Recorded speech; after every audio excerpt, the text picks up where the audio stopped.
In order to make our cafe proper working, we have to adjust with mother. Yeah. I can't have a boss. Smith has a fantasy of living with his parents forever, but I gotta figure out a way to get us out of there. She stood up in the middle of the room, hands shaking but voice clear, and said the words no one expected to hear. I'm leaving. Not maybe. Not I need space. Not we'll talk later.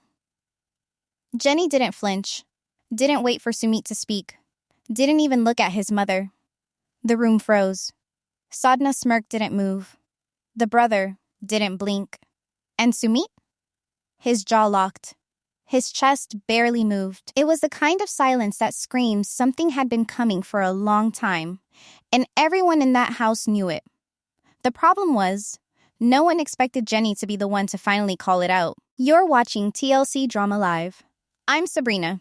Hit subscribe and tell us in the comments, should Jenny have walked out for good that day?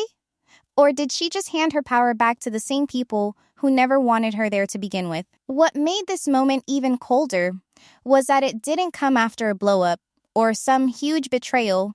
It happened during what was supposed to be a routine family meeting about the Café. That's the thing about control. It never explodes all at once. It leaks into the small stuff. Who stands? Who speaks? Who apologizes first? Jenny knew what this meeting was. It wasn't a business update. It was a cornering. A calculated group confrontation where the real message was, you either fall in line or you're in the way. And Sumit didn't protect her. He didn't interrupt his mother when she raised her voice. He didn't stop his brother when he nodded along. He didn't move when Jenny stood. That was the moment she realized he wasn't frozen. He was fine. Because for him, this was progress. A united family, shared goals, a working system. For Jenny, it was a trap. One where love came second, and loyalty came with conditions she never agreed to. When the person you married lets the room turn on you and calls it family bonding, you don't need to argue. You already lost. This wasn't the first time Jenny felt outnumbered. But this time, it felt different. She didn't cry.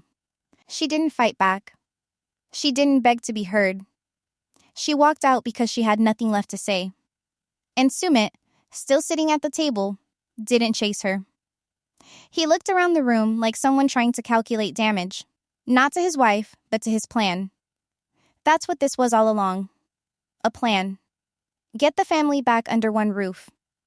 Launch the Café. Rebuild his image. Use Jenny's patience as currency. But when a woman reaches her limit, no blueprint survives. What Sumit saw as unity, Jenny experienced as suffocation. And when your survival becomes someone else's inconvenience, something breaks. She didn't slam the door. She didn't make a scene. She just left. Quietly. Which is the worst kind of goodbye. Because it means she wasn't trying to change anything anymore. She was done trying. Done translating her pain into something palatable. Done waiting for the version of Sumit that used to stand up for her, instead of hiding behind the excuse of culture and tradition. And when silence follows betrayal, that's not peace. It's distance. You could see it on her face before she even said a word. The tension wasn't new. The glances, the fake smiles, the way Sumit spoke in third person about her like she wasn't in the room. It was all building. But Jenny had reached the stage where heartbreak isn't loud. It's focused. She was watching everyone carefully, not emotionally. That's when people are the most dangerous. When they stop trying to belong and start choosing themselves. Sadna knew it too. You could see it in her eyes. She didn't speak, but her silence was approval. Her goal was never peace. It was power. And power doesn't need to win arguments. It only needs the target to leave. That's exactly what Jenny did. And in that moment, Sadna won. Or did she? Because as Jenny walked out, something shifted. The brother looked uncomfortable. The sister-in-law didn't speak. And Sumit, still silent, finally stood. But it was too late. You don't get to rebuild trust once you've treated your partner like collateral. And now, for the first time, he was seeing what losing her would actually feel like. Not a fight, not a breakup, just absence. And here's the question.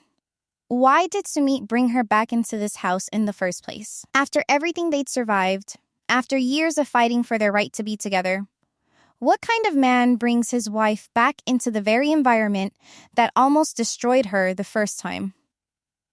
Was this ever about love? Or was Jenny always just a placeholder in a plan that never had her name on it? It started small. A suggestion here. A soft push there. Sumit didn't wake up one day and drag Jenny back into his parents' house. He eased her into it like you ease someone into quicksand. Slowly. Gently. Smiling the whole time. He told her it was temporary, that they were only staying with his parents until the calf was off the ground. He framed it like a team decision, but every step was already mapped out in his head. And Jenny, trusting him, again, walked right into it. He said they couldn't afford a separate apartment yet. That his family needed them to be close to make the business work. That the calf wasn't just a dream, it was a legacy. The kind of thing that could finally stitch the family back together. But every time he talked about the plan, Jenny noticed something strange. His language changed depending on who was in the room. With her, he said we. With his mother, it became they. And when Sadna entered a room, the tone in his voice dropped. The edge softened. His volume lowered, like a man shifting from husband to son. Jenny saw it. She didn't say anything at first because she wanted to believe the best. She always does. But deep down, she felt that chill return. The same one she felt years ago when Sumit was lying about his first marriage, when he said he'd protect her, and then disappeared behind closed doors with his family, leaving her out front to face the storm alone. And once you've had to beg the person you love to choose you more than once, you don't miss the signs when they start slipping again. The story on camera was about the calf. But the real story? It was about control. Sumit didn't want to run a restaurant. He wanted to run back to the version of life that made him feel like a good son again. And to do that, he needed Jenny to quietly sacrifice every boundary she'd ever set. Her privacy, her freedom, her dignity. What he framed as unity was actually obedience. What he called compromise was submission. And the moment Jenny started pushing back, Sadna didn't have to say a word. Her look said enough, because this was never about business. It was always about testing Jenny's loyalty. Again, Sadna knows her son. She knows how to tug at his guilt and frame it as duty. Every time she criticizes Jenny, she does it in front of others, then pretends it's concern. She doesn't shout. She uses disappointment as a weapon. She sighs. She tells Sumit she's worried, that Jenny doesn't respect the family, that things were better before she returned. She says it in Hindi. She says it in half sentences. She says it with a smile. And Sumit absorbs it like a sponge. He starts asking Jenny to be more understanding, to just keep the peace, to not take it personally. But what she hears is, I need you to shrink again so my mother isn't uncomfortable. How many times can you be asked to play small before the silence you give back becomes louder than anything you've ever said? What makes this all worse is how calculated the calf setup really was. Sumit knew Jenny wouldn't say no to a family business. Not publicly. That would make her look selfish. He used that. He planned meetings where she had to sit next to Sadna and smile through every comment. He arranged work schedules that forced proximity, then called it bonding. And Sadna took full advantage. She started making decisions Jenny wasn't part of, from the menu to the paint color to the staff uniforms. She'd present them as finalized, not open for discussion. Then she'd turn to Jenny and ask her to help clean up after the family meal. Not once. Repeatedly. Sumit stayed silent. Jenny watched him closely each time. And with every silent shrug, she realized something. This wasn't his weakness showing. It was his choice. Sumit was testing how far Jenny would go to stay. Would she choose peace over pride? Would she blend in or stand out? Would she surrender again to a system that's never respected her? And worse, was she being emotionally blackmailed with the one thing she thought they both wanted? Togetherness? That's the cruel twist. He made her believe that coming back into this house was about healing. But it was never about fixing the past. It was about controlling the present. And when Jenny finally pieced it together, it wasn't anger that hit her first. It was shame. Shame for trusting again. Shame for ignoring her gut. Shame for letting herself believe that this time, maybe, things would be different. When your peace depends on someone else behaving, it's not peace. It's a trap. And maybe Sumit doesn't see it that way. Maybe in his mind, he's trying to keep everyone happy. To be the bridge. To make things right. But a bridge gets walked on. And Jenny's done being the path other people trample to reach their version of normal. Still, the question hangs in the air like unfinished business. If Sumit had to choose between Jenny and his family, no CAF, no compromise, no middle ground, who would he fight for? Because right now, it looks like he's only fighting to avoid the answer. They called it a fresh start, a shared goal, a new chapter. But not once did anyone ask Jenny if she even wanted to be in the book. The family CAF wasn't her dream, and she never pretended it was. She didn't sign a business contract. She didn't pitch the concept. She wasn't in the room when they made the financial decisions. But somehow, she woke up one day in a house she didn't want to return to, with in-laws she never bonded with, working in a CAF she never agreed to help run. Sumit, of course, had it all mapped out. He framed the whole thing like a redemption arc. After years of shame and exile from his family, this CAF was his way back in. His mother Sadna and father Anil emptied their savings to help him.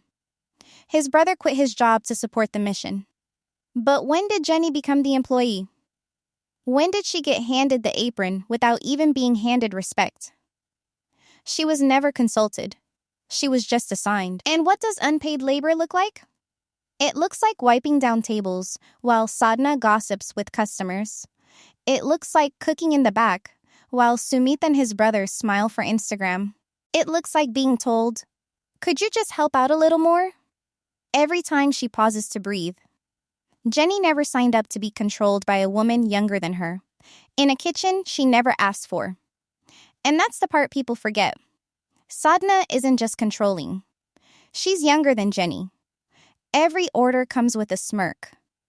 Every passive-aggressive suggestion about cleanliness or punctuality lands like a slap. Sadna doesn't yell. She delegates. She critiques with sweetness. She uses her age gap like a weapon and her tone like a leash. And the worst part? Sumit watches it happen and says nothing. Because to him, this is working. The CAF is getting traction. The family is talking again. The image of unity looks good on the outside. But Jenny's world is shrinking by the day. She's not a partner. She's a prop. She's the woman who stuck around long enough to be convenient. And now she's being repackaged as a selfless daughter-in-law for a family that once disowned her. It's cruel in the most polite way. No one is yelling. No one is locking her out. Instead, they're giving her opportunities. An opportunity to clean, to serve, to stay useful, to prove she belongs. But belonging shouldn't come with a chore list. At first, she tried to swallow it. She told herself it was temporary, that maybe helping the CAF succeed would buy her peace. But peace isn't what this family trades in. They trade in guilt, in obligation, in control masked as collaboration. And every time Jenny tries to carve out space for herself, someone reminds her, we're all working hard. But what they really mean is, why aren't you sacrificing more? She sees it in the way Sumit avoids conflict, in the way his brother acts like her silence is agreement, in the way Sadna smiles through her criticism and acts confused when Jenny doesn't thank her. They don't need her ideas. They need her compliance. And the pressure never lets up. Every day starts with a list. Every evening ends with her cleaning, while the rest of them plan next steps without her. They talk about her like she's furniture, useful, silent, replaceable. There's no title, no paycheck, no appreciation. But there's always work. There's always expectation. Sumit spins it as teamwork. He says, it's temporary. But how do you undo a hierarchy that's been rebuilt so quickly and so confidently? He talks about legacy, about family honor, about building something for the future. But whose future is he building? Because it sure isn't hers. And now, Jenny's waking up every day, knowing she's not a partner in this caf. She's an excuse. An excuse for Sadna to flex control. An excuse for Sumit to feel like the perfect son. An excuse for the family to pretend they've healed, while using her as the bridge they walk over to get there. The trap isn't the caf. It's what the caf represents. A system where Jenny has no voice, but all the responsibility. A business that uses her effort, but never gives her credit. A family that smiles to her face, then talks behind her back. And as each day passes, the reality sets in deeper. This isn't going to change. The smiles are too rehearsed. The roles are too locked in. The caf is too important to them to ever give her real power. But the more they push, the more she starts to pull back. Not loudly, not with shouting, but in the quiet way that makes people nervous. She starts answering less, starts stepping away from conversations, starts keeping track of who includes her and who doesn't. And when Sadna notices, she does what controllers always do. She doubles down.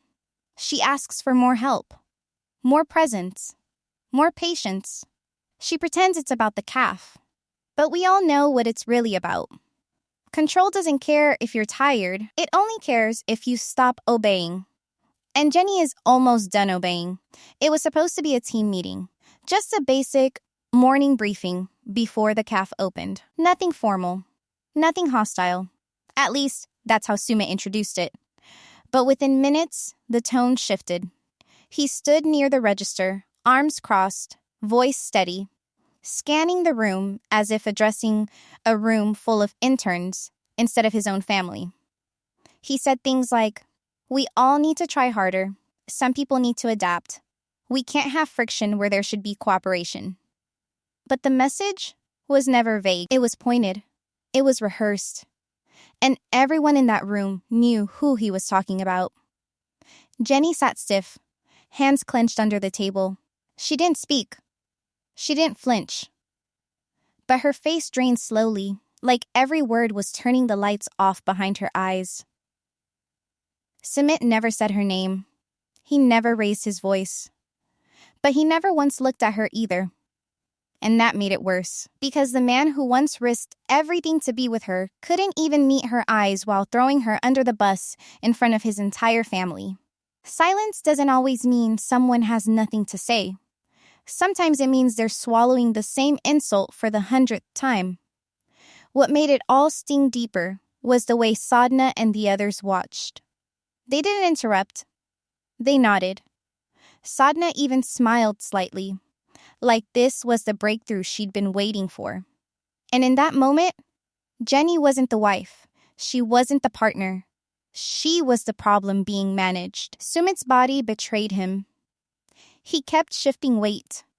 He fiddled with his sleeve. He blinked too often. These weren't signs of power. They were signs of fear. And not fear of Jenny. Fear of disappointing his mother. Fear of losing the illusion of control he thought he had by juggling two worlds. But in trying to keep both sides happy, he ended up humiliating the one person who'd stood by him when his own family didn't even want to claim him. And Jenny? She read it all. She watched him fumble through his speech and realized something awful. He didn't want her support. He wanted her silence, her compliance, her quiet cooperation in a dynamic where she didn't get to question the rules. That wasn't a partnership. That was a power imbalance hiding under the label of love. Sadna's eyes never left Jenny's face. She watched for cracks, for anger, for resistance, but Jenny didn't give her the satisfaction. Because sometimes survival looks like stillness. Sometimes dignity means refusing to react. But inside, a part of her was screaming. And Sumit either didn't hear it or chose not to. There's a specific kind of heartbreak that happens when the person who once protected you now watches you get publicly cornered and does nothing. Later that night, they didn't talk about it. Sumit acted normal. He asked what she wanted for dinner. He made small talk about how busy the caf had been. But he never addressed the speech. He never acknowledged the fact that he'd used a group conversation to isolate her in front of his entire family. Jenny didn't bring it up either. What was there to say? If someone can look you in the eye after humiliating you and pretend everything's fine, that's not someone waiting to apologize. That's someone waiting for you to forget. But Jenny doesn't forget. She noticed how he turned toward his mother when she spoke, but away from her when she sat down. How he smiled when Sadna complimented the food, but barely nodded when she passed him a plate. How every time Sadna framed a problem, Sumit echoed it like it was gospel. And how every time Jenny disagreed, he stayed silent and let her fight alone. What changed? This was the man who used to sneak away from his parents just to text her under the table. The man who got caught in lies just to keep her in his life. The man who once told her he'd leave everything behind if that's what it took. But now? Now, he couldn't even say her name in a sentence without acting like she was a liability. Maybe Sumit thinks this is maturity. That siding with his family means he's growing up. That compromising means everyone gets something. But compromise isn't the same as erasure. And you can't build a marriage on a foundation where one person constantly gets the short end of every deal. Because the truth is, this isn't about a caf. This isn't about roles. This is about Sumit reclaiming his position as a good son and using Jenny's silence as the price of admission. And every time he avoids eye contact, every time he speaks about her but not to her, every time he lets someone else steer the conversation, he's saying something, loudly, that he never really intended to make her equal, that maybe she was never part of the long-term vision, just a short-term rebellion he's trying to tidy up now that the consequences are too real to hide from. And that's the part Jenny can't unsee. Not the words, not the lecture, but the look in his eyes as he pretended she wasn't sitting right there. Because when love turns into performance, and the audience is your mother, that's not marriage. That's submission. And Jenny didn't marry a puppet. So what now? Does she stay silent and let him rewrite her role again? Or is the version of Jenny who used to wait quietly for respect already gone for good? Sadna didn't have to raise her voice to make her point. She didn't need to shout or insult or threaten.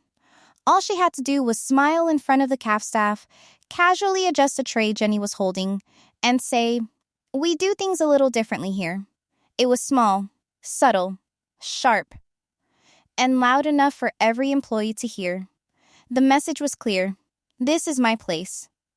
And this woman? She's out of line. Jenny stood there frozen, lips pressed tight, heart pounding behind a calm face. The tray didn't shake, but something inside her did. This wasn't about efficiency. This wasn't about customer service.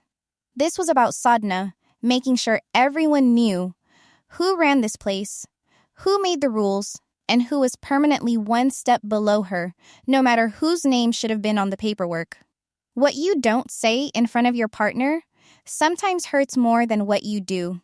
Because while this was happening, Sumit was standing right there, not behind a wall, not out of earshot. He saw it, heard it, watched the moment his mother pulled rank. And he said nothing, not even a glance in Jenny's direction. That silence cut deeper than any insult. Sadna wasn't acting impulsively. This was her playbook. She knew exactly what she was doing. Politeness wasn't kindness. It was strategy. It let her say things that sounded sweet, but landed like open hand slaps. She'd make comments like, "You must be tired. Older people need more rest." Then ask Jenny to scrub the counters harder. Or she'd gently suggest the dishes be arranged how our culture prefers, right after Jenny had already cleaned and set them herself. It was constant. Death by 1,000 suggestions. The staff noticed. Of course they did. The passive digs, the patronizing tone, the way Jenny's role kept shrinking until she was treated more like a background helper than Sumit's wife. Sadna would ask others for input, even the new servers, but never Jenny. And when Jenny offered a thought, Sadna would either nod without listening or pretend she hadn't heard. And through all this, Sumit just played the middle. That middle ground was comfortable for him.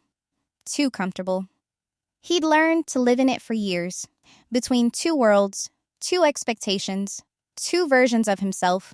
But when you're married, silence isn't neutral. It's a decision. And every time Sadna publicly corrected, overruled, or dismissed Jenny, and he did nothing, he was making that decision again and again. What made it all worse was the structure of the business. Sadna had her name on everything. The lease, the kitchen orders, the vendor calls, the suppliers came to her. The employees came to her. And Jenny?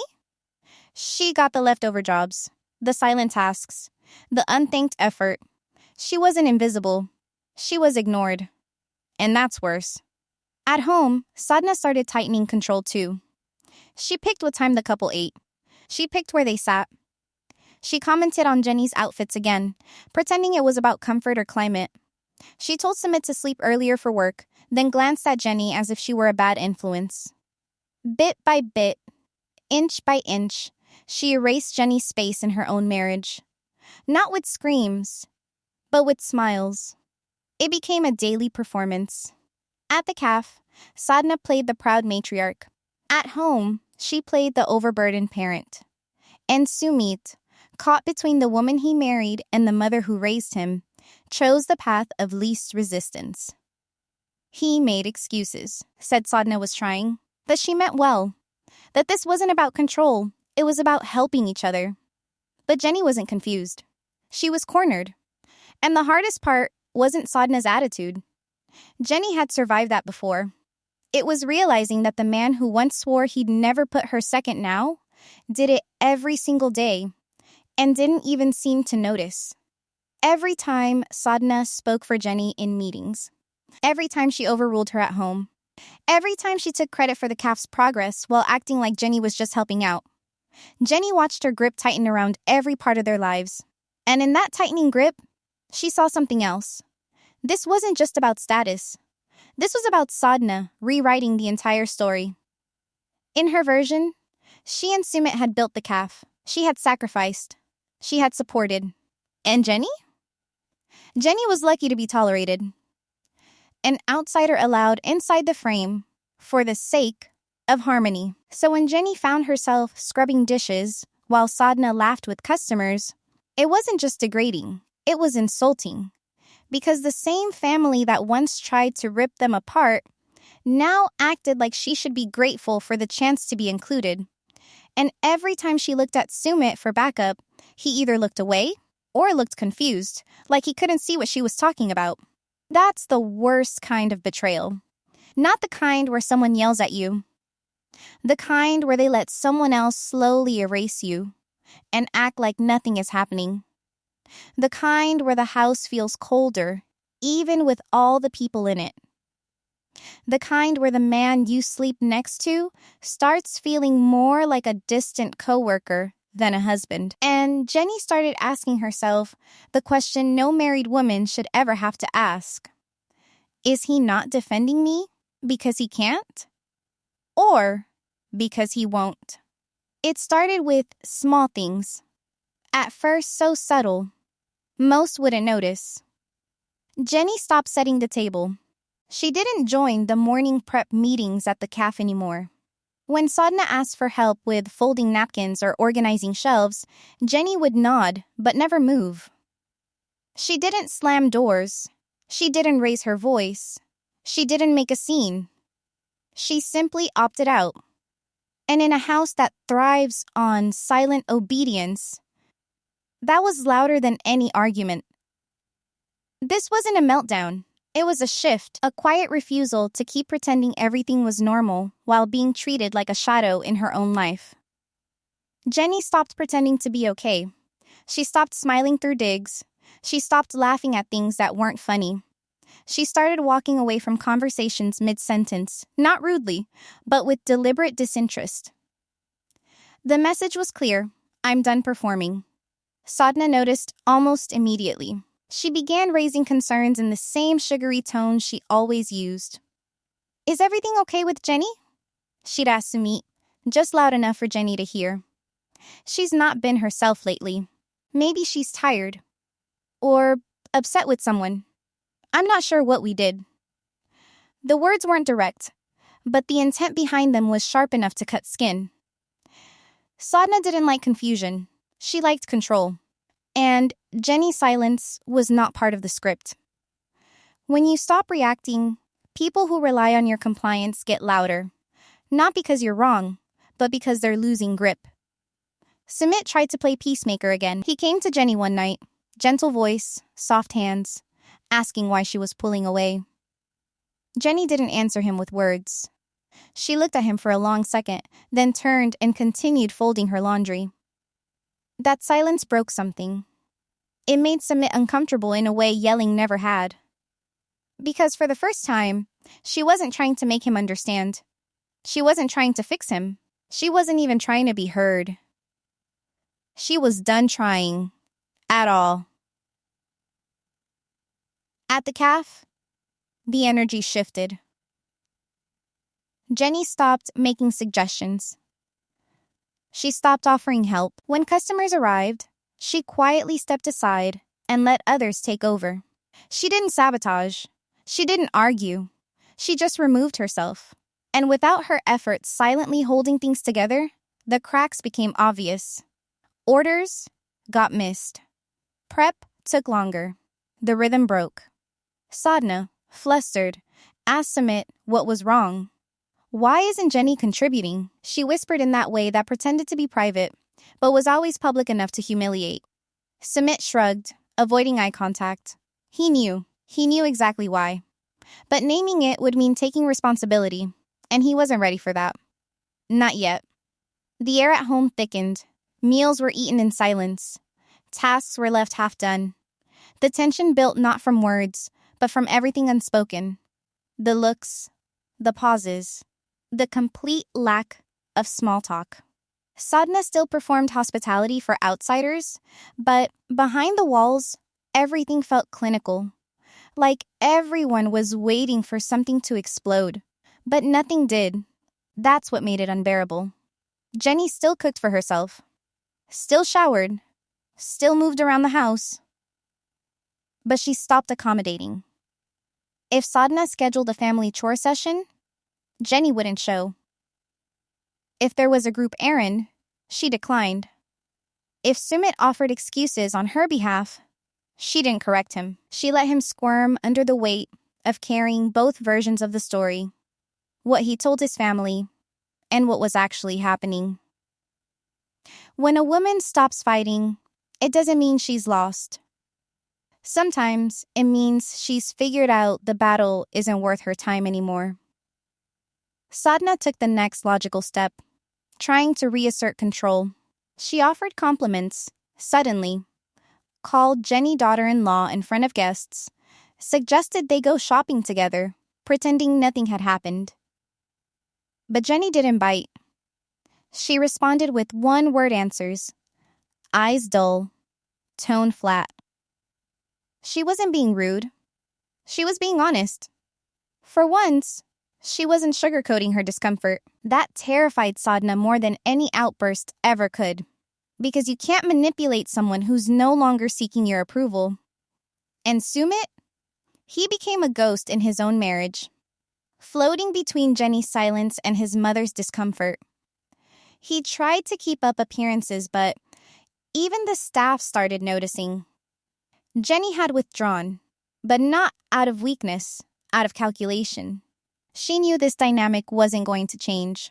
She'd played the obedient partner, the apologetic daughter-in-law, the eager teammate. None of it earned her real inclusion, only more expectation. So now, she was choosing herself, quietly, without permission. She spent longer outside, took calls without explaining who she was speaking to, started journaling again, something she hadn't done since before moving back in. These weren't random habits. They were signs of internal distance, emotional packing, preparing for a life that might not include this house, this business, or this version of Sumit. And he felt it. Every night, she didn't ask how his day went. Every time she walked past him like a roommate, not a husband. Every moment she withheld the softness she used to offer him, no matter how badly she'd been treated. Because love that is never protected becomes resentment. And resentment, once it calcifies, is almost impossible to dissolve. And now the quiet war had begun, not with words, but with absence. Jenny wasn't begging for change. She was becoming unavailable, which left one question hanging between every meal, every shift, every silent walk down the hallway. What happens when a woman refuses to be invisible? He waited until everyone was asleep, or at least pretending to be. The walls were quiet, the lights dimmed, and the only sound was the low hum of the kitchen fridge still running because no one remembered to shut it off. Jenny had just finished brushing her teeth when Sumit entered the room without knocking. His eyes were already set, mouth tight, shoulders stiff, not angry exactly, panicked, like someone clinging to something that's already gone. He didn't ask if she had a moment. He didn't ease into the conversation. He shut the door behind him and said flatly, "We need to talk." She didn't say anything. She sat on the edge of the bed and looked at him, waiting. Not impatient, not cold, just tired. And that's what broke him. Sumit started pacing, hands clenched, voice uneven. He said she was making things worse, that she was acting like she wasn't part of the family, that everyone was walking on eggshells because of her silence, that the calf wasn't running smoothly, that people were complaining, that Sadna was hurt, that the staff didn't know who to listen to. And then the truth slipped out. "You're ruining everything we built. This dream, it's falling apart because of you." Jenny stood up, calmly, slowly. Then she asked one question. "What dream? Yours or mine?" That stopped him. But only for a second. His voice cracked, louder now, more desperate than aggressive. He told her she used to support him, that she always said she'd stand by him, that everything he was doing was for them, for a better future, for respect, for stability. But Jenny didn't flinch. Her eyes stayed on him, sharp, focused, unblinking. Some marriages die slowly. Others get murdered by silence. She didn't yell. She didn't cry. She finally told him what she'd been holding back for weeks. "You didn't build a future for us. You built a second chance for yourself and expected me to carry it like it was mine too." He looked stunned, like hearing it out loud for the first time was worse than the thought itself. His hands trembled, chest rising faster now. He muttered something about her not understanding what he was trying to do, that she never saw how hard he was working to fix things, that he was stuck in the middle, that nothing he did was ever good enough. And then he said it. "If I lose this calf, I lose everything." That was it. Jenny took a step back, not dramatically, just enough to create space. And in that space, something clicked. He wasn't fighting for her. He was fighting for an image, a business, a legacy that didn't include her voice, just her labor. She asked him point blank, "Do you even see me anymore? Or am I just one of your problems you're hoping will go away if you ignore me long enough? He didn't answer. Couldn't. Wouldn't. There were no cameras in the room that night. But something changed. He left after a few minutes, door closing softly, like he knew it had already slammed shut between them. Jenny didn't sleep. She sat in the same spot, staring at the same wall, thinking about every time she made herself smaller to avoid being called difficult. Every time she stayed silent, so Sumit wouldn't feel torn. Every time she gave grace where he gave excuses. The next day, someone leaked a photo. It was blurry, clearly from someone inside the caf. Jenny, sitting outside on a bench, alone, arms crossed. Sumit inside, laughing with a staff member. The caption was vague. But the timing wasn't. People started speculating. The comments were brutal. Fans noticed. The disconnect was obvious. She didn't react online. She didn't defend herself. But the leak made one thing clear. People were watching. And what they were seeing wasn't unity. It was fracture. Back in the house, Sumit acted like nothing had happened. Tried to make tea. Tried to joke. Jenny stayed quiet. Not because she was scared. Because she'd already said what needed to be said. The meltdown wasn't the worst part. The worst part was knowing it had to happen just to get him to finally listen. And now that he had, she wasn't sure she even cared about his answer anymore. And still, one question sat heavy in the air, unanswered and unavoidable. If everything collapses, caf, family, image, will Sumit still choose her? Or will he blame her again for the weight he put on her shoulders? It came out during a casual conversation, the kind that wasn't meant to reveal anything, but cracked everything open. One of the CAF employees asked Jenny a simple question, something about permits, maybe a delivery schedule, and when she responded with a blank look, they said, "Didn't you sign the vendor update?" That's when the confusion turned to something heavier. Because she hadn't signed anything. Not recently. Not ever.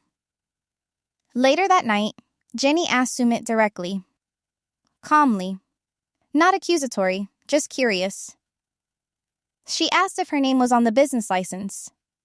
On the lease. On the bank account. His pause said everything. And then he said it with that same casual dismissal that always made her feel like she was asking too much. It's just paperwork. No explanation. No regret. Just those 3 words? It's just paperwork.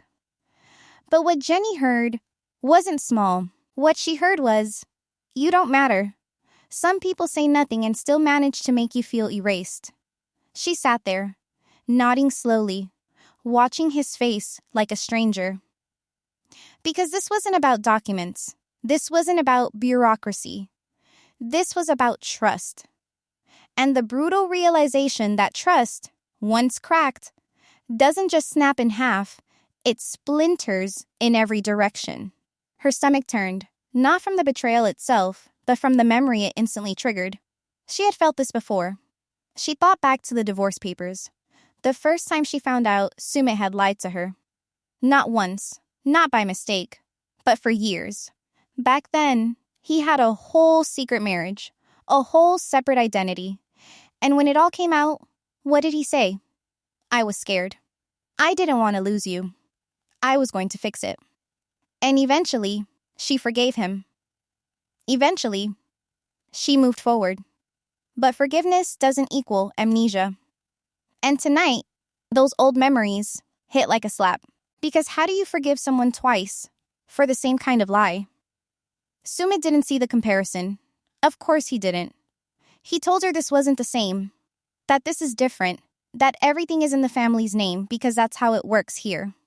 He said you didn't need to worry about that stuff, that he had it under control. But control was a problem. This wasn't about culture. This wasn't about trust. This was about exclusion. A choice had been made long before she ever stepped foot into that kitchen to keep her name off the books, off the papers, off the record. She could scrub the floors. She could serve customers. But she couldn't own a piece of the very dream she was being forced to keep alive. And for Jenny, That's when the grief started. Not loud grief, not desperate. Just the quiet, sickening kind that sits in your chest and makes everything else feel heavier. Because now she had to ask herself something she had avoided for too long. Was she ever really supposed to be part of this future? Or had she always been the placeholder? The stand-in. The woman Sumit leaned on during rebellion, but quietly sidelined once acceptance became the goal. He used to say they were building a life together. Now it felt like he was building a legacy, and using her labor to do it. And when she looked back at all the conversations they'd had over the years, about money, about the house, about their future, something clicked. She realized she'd never seen her name on anything that mattered.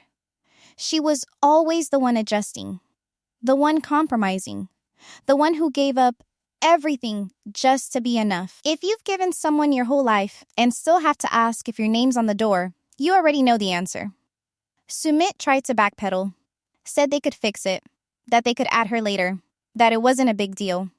But that's what liars always say after they've been caught. And Jenny wasn't angry. She was tired. Tired of being minimized with sweetness. Tired of being tricked in ways that were small enough to ignore. Until they weren't. She didn't yell. She didn't storm out. She didn't deliver an ultimatum. She just sat there, letting the weight of the moment settle. And in that silence, Sumit kept talking, explaining, spinning, justifying. But nothing landed. Because once someone shows you they're willing to leave you out of the plan, it's impossible to believe you were ever truly in it. And now, the question she never wanted to face was waiting for her to answer it. Not with words, but with action.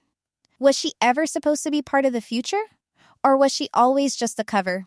She didn't throw things. She didn't scream. She folded her clothes with calm, deliberate hands, placing each piece neatly into the suitcase like she'd already done this in her mind 100 times. The same way you prepare for a storm you know is coming. Not because it just started, but because you saw the clouds forming weeks ago and knew no one else was going to take cover. Not even the man standing outside the door pretending everything was fine. Sadna stood in the hallway, arms crossed, watching. Not angry, not surprised, just observing, like a woman watching a loose thread finally unravel itself. She didn't ask Jenny to stay. She didn't call out to Sumit. She didn't blink when Jenny zipped the final bag shut. Her silence wasn't confusion. It was victory. Sumit heard the sound of that zipper too. He came in just as Jenny was picking up her charger, pretending not to notice that his mother had been standing there, enjoying the whole thing like it was a delayed reward. He opened his mouth, but she beat him to it. She said, "Don't. Not now." He ignored her, sat down slowly, voice softer than it had been in weeks, said things like, "We can talk about this. This isn't the way. We've been through worse." And for a moment, it almost sounded sincere. But Jenny had learned to hear what wasn't being said. She asked him flatly, "What exactly are you trying to save right now? Me? Or your image?" He stuttered. Said something about how people would ask questions, that the calf was still new, that the family would be blamed, that it would look bad. Every word, another weight. Not on her heart, but on the confirmation that this was never about love anymore. This was about optics. That's when she hit him with the only question that mattered. Would you still be begging if this calf didn't exist? The worst betrayal isn't when they cheat with someone else. It's when they prioritize everyone else. He couldn't answer. Not really, because he knew she was right. His pleading wasn't rooted in fear of losing her. It was fear of losing the illusion, of losing his parents' fragile trust, of losing the staff's respect, of being seen as the man who couldn't hold it all together, the husband who couldn't manage his own house, the son who still hadn't earned back his place. She waited, just in case he proved her wrong. One word. One sentence that wasn't about duty or shame or reputation. But he stayed quiet. And in that silence, she saw everything she needed to see. Again, Sadna didn't move. Still standing there. Still watching. And that alone told Jenny that leaving was exactly the right move. Because no woman should stay where she's considered disruptive for refusing to be invisible. Sumit finally reached for her hand, but she stepped back. Not harshly. Just enough to make it clear that she wasn't undecided. This wasn't a negotiation. It was a consequence. And when you've spent years being the peacekeeper, the quiet one, the fixer, sometimes the loudest thing you can do is walk away without slamming the door. And yet, there was still a flicker of pain. Because Jenny wasn't heartless. She didn't want to hurt him. She wanted him to choose her before she had to make him feel the loss. But some people only understand value when it's already halfway out the door. She picked up her bag. No one moved to stop her. The stairs creaked under her weight. The front door clicked gently open. She didn't look back. And behind her, Sumit sat motionless, hands in his lap, mouth slightly open, like a man who just realized that loyalty without action is nothing but decoration. And this time, she wasn't bluffing. Not for the cameras, not for the staff, not for Sadna, and definitely not for a marriage built on borrowed time and a dream she never got to design. So now, the standoff is over. But what's left? A house that's quieter. A calf with one less pair of hands. A son who can't answer the simplest question without falling apart. And a woman who finally chose to stop waiting for respect in a place that gave her everything but. She didn't leave the house that night, but something still left. Something quiet, invisible, final. Jenny didn't say she was staying. She didn't ask for permission. She simply moved her things into the small guest room down the hall, closed the door, and didn't explain. No suitcase. No drama. No second round of the same argument. Just space. The one thing she hadn't been given since the calf dream started swallowing her life. The camera caught her the next morning, eating alone at the edge of the kitchen counter. Same house, different rhythm, no shared glances, no joint plans. Just a silent bite of food and the sound of Sadna laughing in the background while Sumit helped load trays into the family van. The calf had hit its first milestone, its first paycheck. The family took a group photo outside the shop, all smiling, all beaming. It went up on Sumit's page within the hour. Jenny wasn't in the picture. And worse, she wasn't even tagged. When someone edits you out of the story they swore you were writing together, you stop correcting them, you just stop showing up for the next chapter. She saw the post. Of course she did. She didn't comment. Didn't ask why she wasn't mentioned. Because if you have to ask why you've been erased, the person doing it already knows. And Sumit? He didn't even realize what that photo meant. Or maybe he did, and convinced himself it was harmless, that Jenny wouldn't care, that it was a business post, that the people in it were the ones actively involved. The rationalizations are always louder than the guilt. In the following days, they spoke only when necessary. Timelines. Groceries. Logistics. But none of the soft stuff. None of the quiet affection that used to exist between the cracks. He still made 2 cups of tea in the morning, but hers was left on the counter, already cooling. She still folded his shirt in the laundry, but didn't leave it on the bed anymore. Just on a chair. No eye contact. No notes. Just tasks. And in that new silence, something hardened. Sadna barely acknowledged the shift. But her posture relaxed. Her tone grew lighter. She no longer felt the need to play subtle games because Jenny had removed herself from the field. That was always the goal. Get her to shrink enough that she disappears without anyone needing to force her out. But Jenny wasn't gone. Not yet. She walked through the same halls, cooked in the same kitchen, slept under the same roof. But emotionally, She was already back in Palm Springs, sitting on a different bed, with her own life, her own keys, her own name on the lease. The kind of space where you don't have to ask for air or smile while someone else edits your reality. Sumit tried once, just once, to say things would calm down. Jenny looked at him and asked, "Do you really think this is temporary, or are you just hoping I'll get tired enough to stop noticing?" He had no answer. Because he already knew the truth. She wasn't angry anymore.